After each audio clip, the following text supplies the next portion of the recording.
बोला बोला छठी मैया की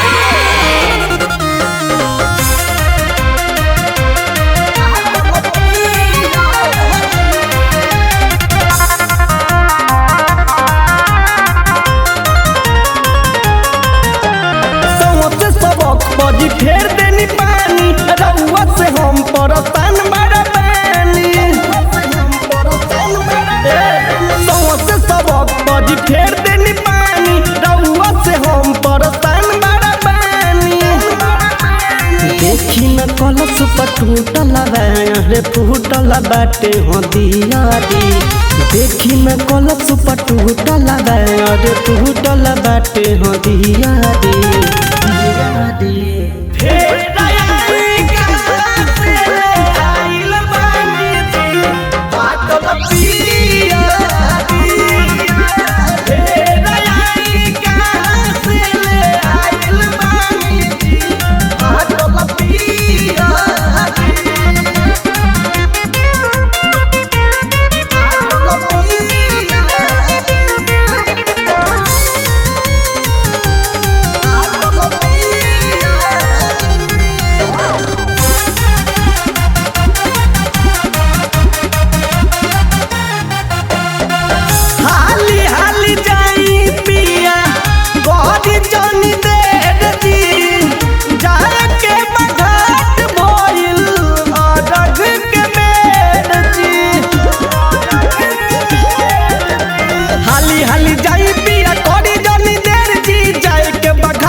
सबसे बाबा कहा दुखवा मुखवा गहा कल के गइल बचियरी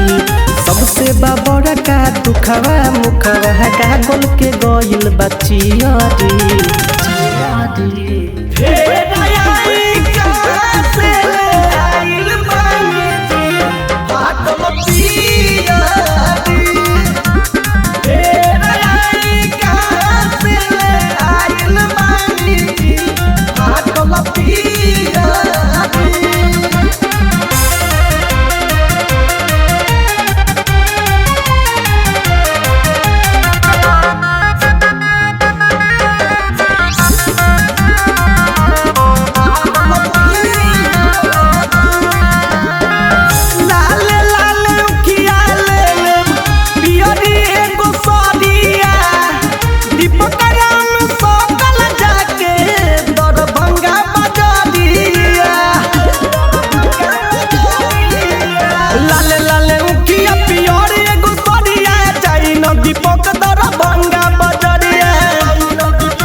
चंदन लालू जी के बडुए न दूर बाटे नियारी सीखे वाई चंदन लालू जी के बडुए न दूर बाटे नियारी।